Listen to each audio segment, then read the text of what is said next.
It's time for SMA, Seni Modern Asik, Eksplorasi Kreativitas, Inspirasi Tanpa Batas. Bersama gue Luisa, hari ini kita bakal ngobrol-ngobrol nih, kita bakal explore seni modern bareng bintang tamu kita, Aprijo. Gitu.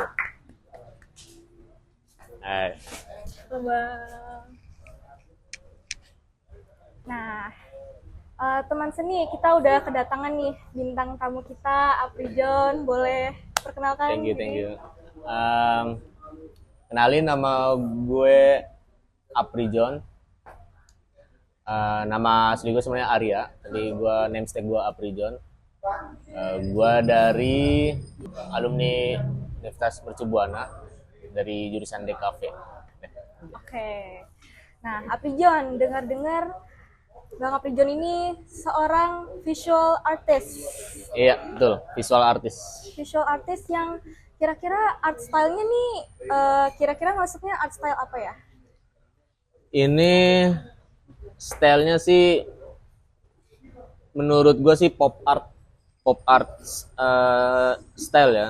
Pop art style. Tapi masih ada campuran style lainnya kayak lowbrow art gitu. Lowbrow art. Ya, lowbrow art dan pop art gitu. Oh. Sama warna-warnanya juga udah lepas dari kategori pop art tapi masih ada agak condong ke pop art sih. Gitu. Oke. Nah, kira-kira Bang Aprijon ini mulai ngelukis tuh dari kapan sih kira-kira? Mulai ngelukis gua dulu pertama kali ngampus sih. Dari pertama kali ngampus? Pertama kali udah ngampus ngelukis?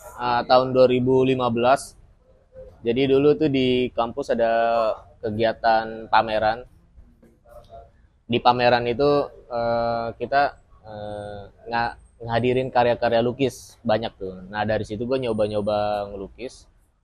Itu baru nyoba-nyoba doang. 2016-17 baru gue nyoba ngelukis di kanvas yang banyak gitu. Oh, jadi awalnya nggak langsung di kanvas? Iya, masih di kertas, masih di media-media lainnya tuh. Oh. Tapi kategorinya masih ngegambar. Masih ngegambar, Iya. belum ngelukis? Iya, ngegambar itu ada yang bilang ya masih teknik kering lah ibaratnya. Teknik kering tuh kayak pensil, krayon, pensil warna dan lain-lain. Baru di 2016-17 painting tuh ngelukis. Teknik basah kayak pakai kuas, cat air dan lain-lain di kanvas. Itu langsung buat pameran itu kah atau? Iya, biasanya gua ngelukis dulu itu buat pameran biasanya. Oh, langsung buat pameran? Iya, buat Keren pameran. banget. Bukan buat hobi, tapi kalau ada kegiatan baru ngelukis sampai sekarang kayak gitu. Oke. Nah, tapi Aprijon ini sekarang kalau ngelukis tuh masih jadi sekedar hobi aja atau emang buat jadi sumber penghasilan sih? Oh, untuk saat ini sebenarnya bisa dikategorikan hobi Saat ngelukis ini hobi. gua. Ngelukis tuh hobi. Cuman menurut gua pandangan gua hobinya bukan di taraf hobi lagi sih, lebih ke berkarya Apa dedikasi? tanpa dedikasi, kayak lu mut-mutan aja. Oh, Iya kan? Kalau lu lagi ada waktu luang kan. Iya, iya. Tapi kalau lu berkarya atau lu menciptakan legacy, lu ada dedikasi di situ. Nah, mungkin ini yang lagi gua kerjakan gitu. Dedikasi gua misalnya ada waktu banyak terus gua manfaatin ngelukis gitu. Dan itu gua banyakin tapi belum ada uangnya. Belum ada uangnya? Belum ada uangnya. Oke. Jadi emang lu tuh passionate gitu ya? Ya, ibaratnya. passionate. Jadi, Dedikasi. nah, kalau pandangan lo sendiri nih, ini kan gue lihat aja nih masih di medianya kanvas ya? Iya. Kalau pandangan lo sendiri tentang karya seni modern tuh gimana? Karya seni modern ya. Iya, media digital gitu. Iya, iya. Pelukisnya di tablet. Sedangkan lo nih gue lihat masih di kanvas. Pandangan lo tuh gimana? Pandangan gua, menurut gua, karya seni modern itu karya yang relevan di zaman sekarang menurut gua. Relevan di zaman sekarang. Jadi enggak terbatas oleh medium atau media gitu. mau itu digital mau itu tradisional. Kalau misalnya itu digital tapi karyanya nggak relevan untuk zaman sekarang, menurut gua belum dikatakan modern art gitu. Oke. Tapi bisa aja ya itu stylenya yang udah lama gitu. Bisa aja style retro, vintage atau apa.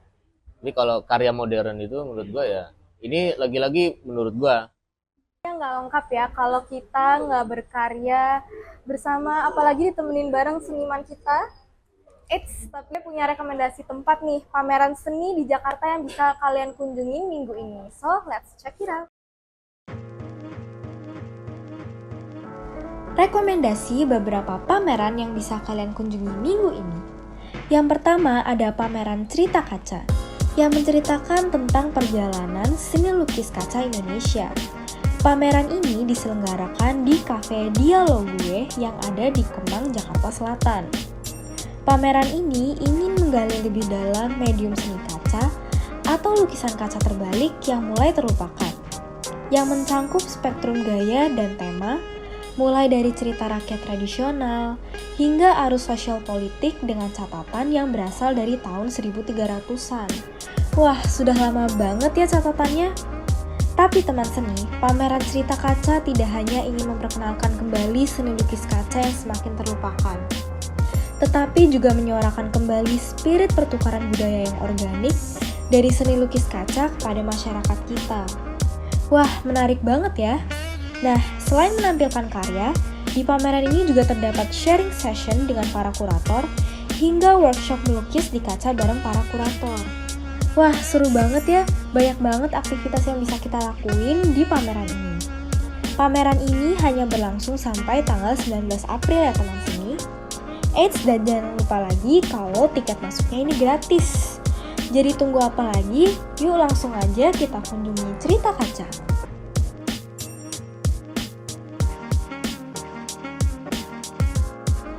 Nah, kali ini ada Impression and Utopia Gallery yang terletak di Two Madison Art Gallery di Kemang, Jakarta Selatan.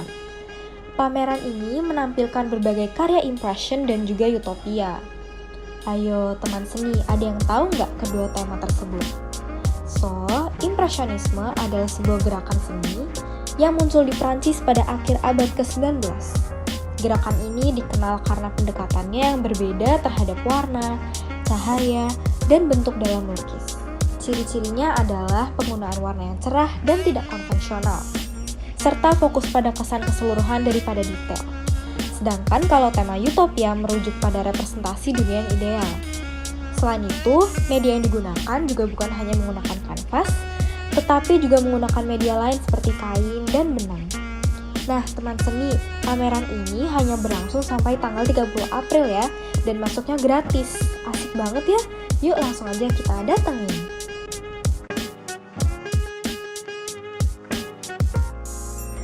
Alright, dan ini dia pameran Voice Against Reason yang diadakan di Museum Macan, Kebonjeruk, Jakarta Barat. Pameran kelompok ini menampilkan karya-karya baru yang dikomisi oleh proyek-proyek terbaru dari sejumlah perupa kontemporer terkemuka, serta karya-karya kontemporer yang berdialog dengan karya seni bersejarah dari periode modern Indonesia. Wah, menarik banget ya teman seni. Dan pameran ini merupakan pameran besar yang melibatkan 24 perupa terkemuka dari Australia, Bangladesh, India, negara kita sendiri, Indonesia, Jepang, Singapura, Taiwan, Thailand, dan Vietnam. Nah, dan kerennya lagi, makna voice atau suara dalam pameran ini merujuk pada realitas yang sementara dan rapuh yang terhubung dengan narasi-narasi pribadi, konteks sejarah, dan tema-tema politik serta geografi melalui sudut pandang para perupa kontemporer terkemuka. Penasaran banget gak sih teman seni? Apalagi di pameran ini gak cuma menampilkan karya dalam kanvas aja loh teman seni, Ada juga, seperti yang bisa teman seni lihat, ada dalam bentuk video, media kertas, bahkan instalasi-instalasi yang lainnya yang keren-keren banget. Nah, dan jangan sampai ketinggalan. Pastinya, pameran keren ini juga meliputi serangkaian diskusi, program kuliah terbuka, dan juga program-program publik lainnya yang pastinya dirancang untuk memperdalam keterlibatan audiens dengan seni dan tema-tema yang digagas.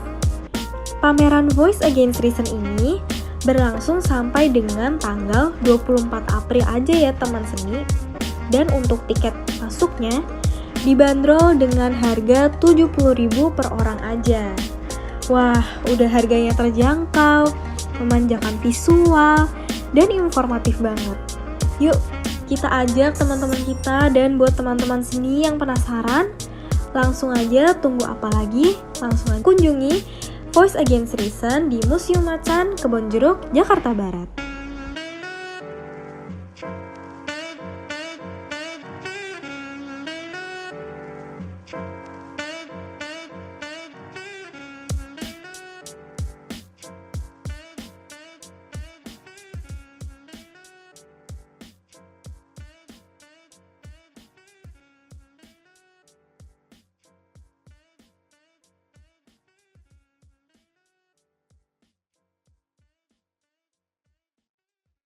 Teman seni, tadi kita udah banyak ngobrol-ngobrol nih sama bintang tamu kita, Aprijon ya. Kita udah ngobrol tentang seni modern tuh kayak gimana sih, art style-nya Aprijon nih seperti apa. Nah, mungkin gak seru kali ya kalau kita nggak berkarya bareng kalau udah ada senimannya. Nah, langsung aja.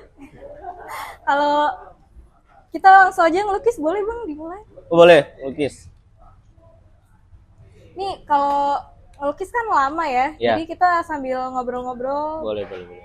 Jadi ini ngelukisnya style sendiri. Iya, sesuai art style. Jalan aja. Nah, Aprijon. Iya, bagaimana? Sebenarnya fungsi sketsa itu apa sih yang kita lagi lakuin ini nih? Fungsinya tuh Fungsi apa? sketsa. Iya. Biar senang-senang. Oh, senang-senang. Iya. Sketsa itu sebagai senang-senang. Iya. Kalau nggak senang-senang nanti berkaryanya nggak senang ntar. Harus senang-senang dulu. Gitu. Senang-senang dulu. Iya. Oke. Nah, kalau dalam sketsa atau ngelukis Iya. gitu, ada aturannya tersendiri nggak sih? Pertanyaannya bagus tuh. Asik. Jadi dalam seni rupa itu sebenarnya ada pakemnya sih sebenarnya. Ada pakemnya. Apa tuh? Kayak ada teknik yang harus dikuasain, kayak realis dulu. Teknik paling dasarnya. Iya. Belajar garis, anatomi dan lain-lain. Cuman ketika udah melangkah maju, kita boleh menentukan arah style kita masing-masing gitu. Bisa menjadi lukisan yang abstrak atau lukisan yang naif, dan itu bisa keluar dari pakem-pakem tersebut gitu. Tapi pakem-pakem itu sebenarnya menurut gua harus dikuasain dulu biar nanti kedepannya kita punya arah yang jelas, jadi nggak tabu dalam seni rupa gitu. Kalau yang Aprijon rasain sendiri, Iya. saat lagi nge-sketsa tuh apa sih? Apa tadi kan senang-senang ya bilangnya ya? Iya. Jadi yang dirasakan harus senang kah? Harus senang dulu. Harus senang dulu. Iya. Jadi kalau sedih nggak bisa gitu, apa gimana? Justru sedih itu adalah pikiran yang salah menurut gua. Sedih itu pikirannya sekolah. Lah iya, kenapa lu bersedih? Bersedih itu kan biasanya kan menyesal kan? Menyesal itu pasti lu merujuknya ke waktu yang masa lalu. Masa lalu tuh udah gitu. Iya, masa lalu tuh nggak bisa ditarik kembali. Lu ngapain lagi? Pikirin aja yang sekarang. Jadi justru sketsa itu sebagai pengalih pikiran gitu. Iya, betul banget. Jadi Pengalih pikiran. happy gitu ya. Buat apa lu mikirin hal yang nggak bisa dikontrol gitu. Nah, terus biasanya kalau bikin sketsa itu Happy berdasarkan apa yang bikin happy kah atau random aja? Kadang random sih, kadang random. Seringnya? Menurut gua kenapa random, karena eh, yang lo lakuin itu sebenarnya, semua hal yang di dunia itu yang lo lakuin itu sebenarnya kadang bisa ada nilainya, kadang nggak ada nilainya kan. Oke. Jadi lo ciptain nilai lo sendiri. Jadi kerandoman lo itu bisa aja jadi nilai lo sendiri. Oh. Jadi itu nilainya adalah ya lo bisa latihan, lo bisa refleksi diri, dan itu jadi kegiatan yang bisa lo maknain sendiri lah pokoknya. Oh. Kalau menurut lo sendiri, tantangan bagi para visual artist Ya, itu apa di zaman sekarang? Tantangannya itu apa? menurut gua ya, tantangannya adalah Orisinalitas. Ya, originalitas dan apa ya, kematangan dalam berkarya. Kematangan dalam berkarya. Iya. Itu bukannya tolak ukurnya tuh Karena sekarang itu kita menghadapi gempuran informasi yang banyak kan. iya. Jadi seakan-akan seniman-seniman muda itu merasa dirinya udah hebat. Sedangkan tuh masih banyak teknik atau wawasan-wawasan yang harus banyak dipelajarin, yang harus banget dari basic gitu.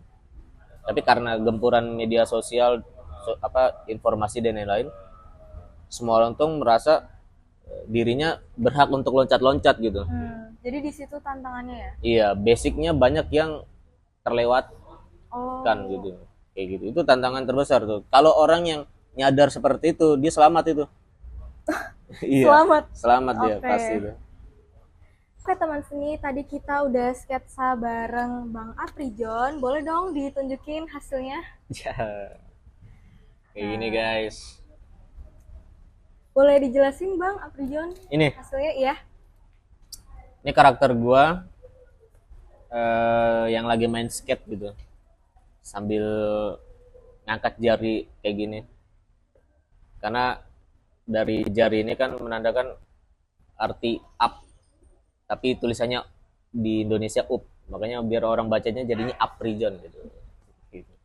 Nah ini karena gua suka main skate, jadi kepikiran aja gitu main skate kayak gitu. Oke, keren. Nah terus karya gue ya yang tidak usah diharapkan pastinya. Bang Aprijon boleh dikasih bagus. Iya bagus ya Bang. Mungkin nanti kita belajar lagi ya, boleh sama Bang Aprijon. Boleh. Ya. Nah boleh dong Bang, kira-kira quotes untuk hari ini apa? Quotes untuk para pelaku kreatif. Pelaku kreatif tuh biar lebih umum sih ya. Kalau misalnya kita lagi melakukan hal yang gambling ya. Seni kan itu gambling ya. Berarti selamat Anda mempunyai mental gitu. Berarti apa yang Anda lakukan itu berada di track yang benar gitu.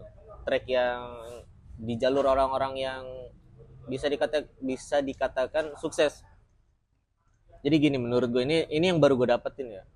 Orang yang suka melakukan hal yang gambling itu biasanya tuh mentalnya kuat atau kreatif gitu. Bisa bersaing lah di industri atau dimanapun. Ketimbang orang yang mau melakukan yang ada duitnya. Contoh begini, lu melakukan sesuatu nih, disuruh orang,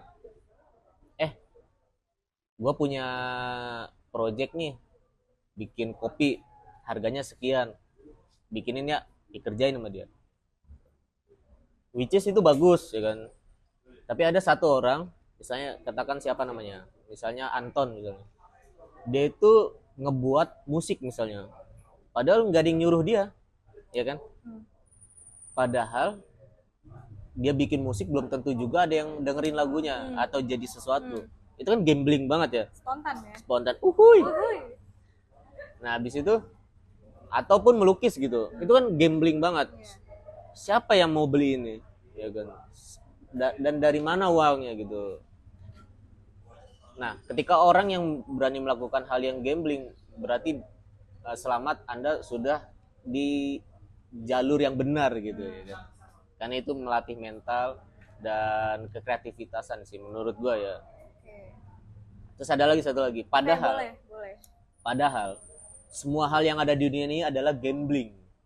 Entah lo itu misalnya kerja jadi PNS, kerja di kantoran. Menurut gue itu juga gambling. Jadi itu lo mau jadi seniman, menurut lo gambling. Padahal kerja di kantoran pun gambling. Emang lo tahu bakal aman selamanya di kantor dan gak bakal di PHK? Itu kan sama aja gambling kan ya sebenarnya. Menjadi seniman pun sebenarnya gambling juga. Kalau mau dipilih, mending mana, gambling yang mana? Gambling yang bernilai atau gambling yang berduit? Berduit pastinya.